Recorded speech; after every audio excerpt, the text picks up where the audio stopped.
Melbourne's West, long maligned as a dirty, dodgy, and even a crime-ridden area, unable to boast in the tree-lined affluence of Melbourne's East or the trendiness of the inner north. However, as Melbourne's population continues its march upwards, the West has proven a more fertile ground for commuters and new home buyers, which has rapidly shifted the demographic makeup in the area, whilst also placing great strain on local infrastructure. So, can the West be transformed into a livability hub for families with local jobs and world-class public transport options? Or will a lack of investment and vision see the West flounder?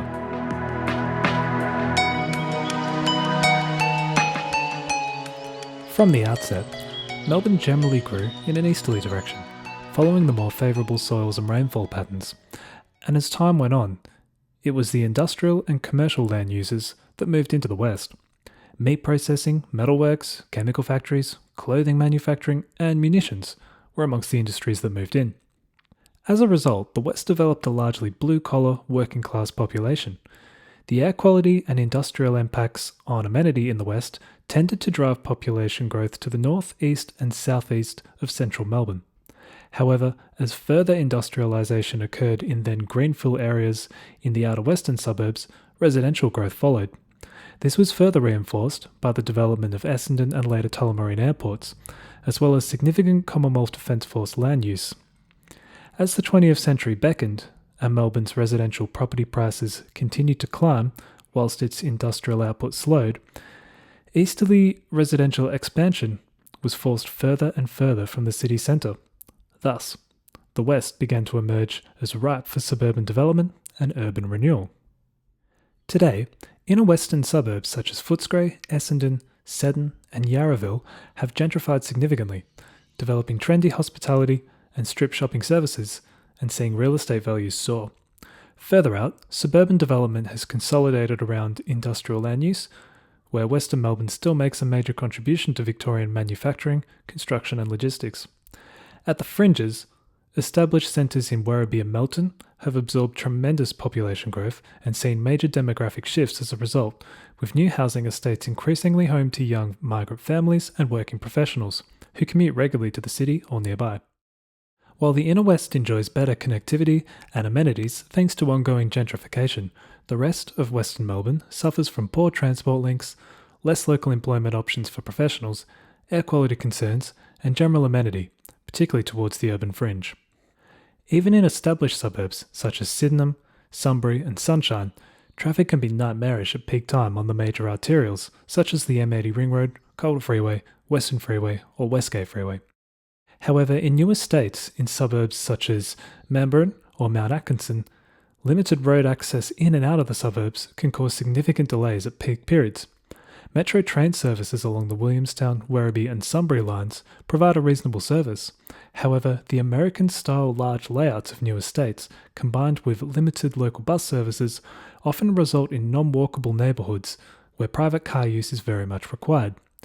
This lack of connectivity options ultimately results in suburbs where congestion can quickly build in peak periods at the access points of arterial roads, whose capacity isn't upgraded prior to the new developments being built.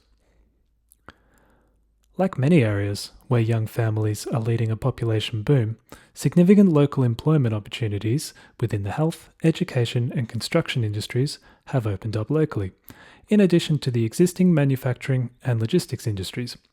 However, unlike Melbourne's East and Inner North, where significant opportunities exist for professionals in employment hubs, the West functions more like a commuter belt for these workers, straining the limited transit options heading towards the city and inner suburbs. Whilst the political will to substantially invest in infrastructure out west remains weak, some major works have been completed and long-awaited projects have seen new development and planning. The WestGate Tunnel project will open in December 2025 after years of delays and major cost blowouts caused in large part by the apparently unexpected need to dispose of contaminated soil. The project aims to reduce reliance on the WestGate Bridge by providing an alternative route into the city, but importantly too, access to the Swanston Dock for freight traffic, which should significantly reduce truck movements on local inner west roads such as Francis Street. However, concerns have been raised about potentially increasing truck movements on Williamstown and Millers roads, and the impact of degraded air quality and noise pollution for local residents in the area. The metro tunnel will also open in December. The tunnel is basically a new underground pathway through the CBD for metropolitan trains that will open up enhanced capacity by removing Sunbury and Dandenong Group trains from the City Loop. As well as directly improving frequency on the Sunbury line, capacity will also be freed up on the Werribee and Williamstown lines by virtue of declogging the City Loop.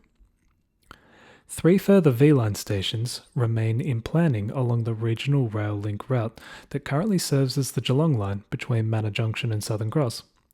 West Tarneet Station is slated to be open by 2026. However, the need to separate regional and metropolitan commuters entirely is already quite apparent.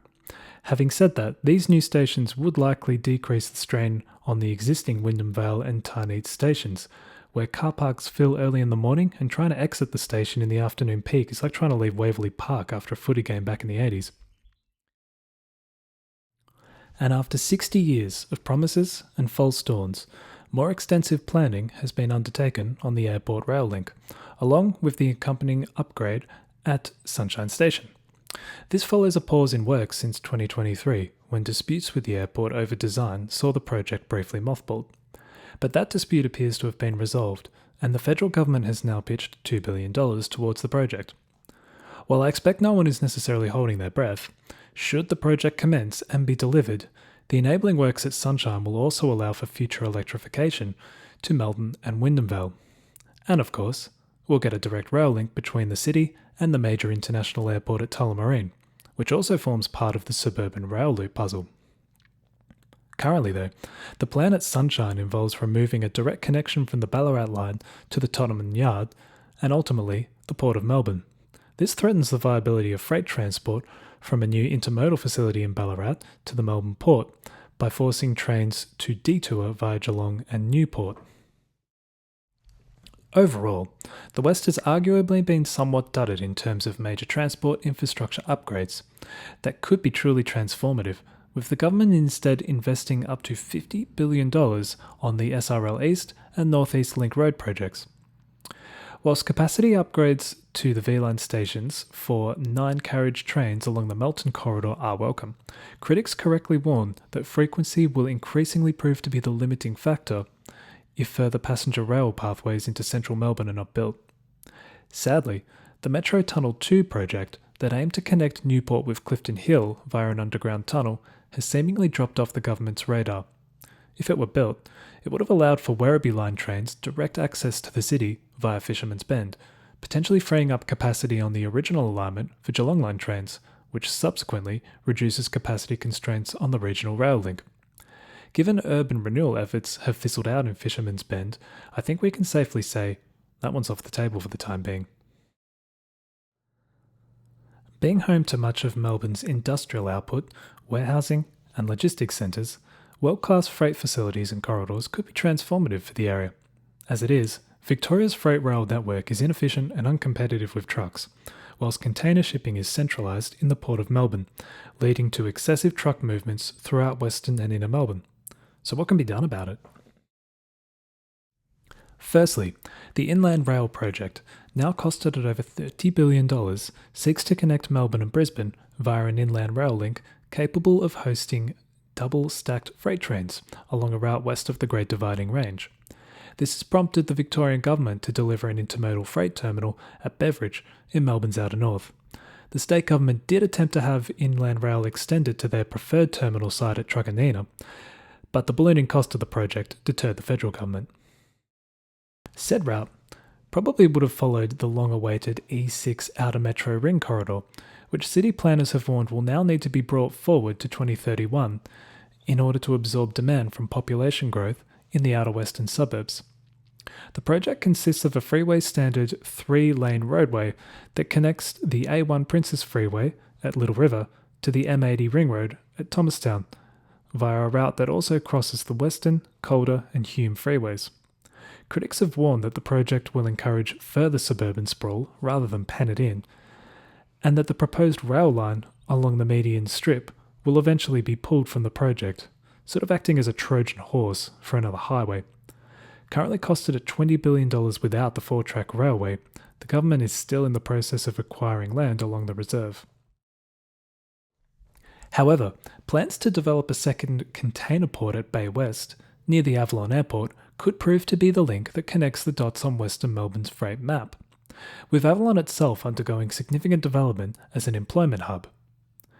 With the proximity of the proposed port site and the presence of the domestic airport, the case for freight and passenger rail access to Avalon could become very compelling. Coupled with the potential E6 corridor linking freight terminals at Truganina and Beveridge, and subsequently the Inland Rail Corridor, these projects could represent a transformative shift for freight movements in Western Melbourne, reducing the reliance on the Port of Melbourne and thus on the congested road and rail links into the city from the west. But before we descend into blatant gunzel talk, let's examine some of the main challenges facing Western Melbourne now. Managing Western Melbourne's growth by balancing transport, employment, and residential infrastructure with livability, state finances, and environmental impacts will be an enormous challenge for governments going forward, especially the state government, who are desperately seeking to reduce state debt. I can foresee the following major challenges going forward that will define the planning and management of Western Melbourne. 1. Suburban Rail Loop East and North East Link are currently sucking public money out of potential projects in Melbourne's west as state debt climbs to record levels. 2. The ongoing change in demographics from blue-collar industrial workers to commuting professionals in the west only increases demand for better transport links between the west and the city. The need for greater employment opportunities in professional industries out west will increase as these transport links reach and breach capacity. 3. The political will to invest heavily in the west remains limited, with key marginal seats trending towards Labor in the more politically volatile eastern suburbs, whilst they continue to maintain a stranglehold on the western metropolitan seats at both the state and the federal level. 4. Despite Labor's efforts to encourage density and infill in Melbourne's east, the west remains the path of least resistance for residential developers and homebuyers. New transport projects such as the E6 corridor could simply end up facilitating further urban sprawl. The challenges associated with developing old munitions and Commonwealth defence land in prime areas remain too, capping land supply in more desirable locations. 5. Flood mitigation along the Maribyrnong River and Moonee Creek was shown to be a major issue for low-lying properties in the inner west in 2022. 6.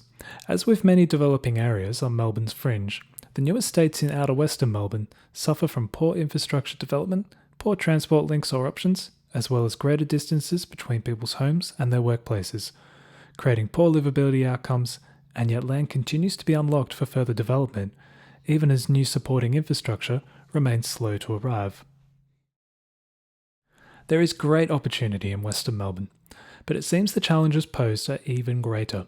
Without significant political will or a vast improvement in state finances, it will be difficult to deliver the critical infrastructure the West desperately needs. Established suburbs are threatened by air quality concerns, flooding, and gentrification, leading to rapid house price growth, whilst the newer suburbs are plagued by lack of transport options and community infrastructure, exacerbated by demographic trends which induce further demand on those services.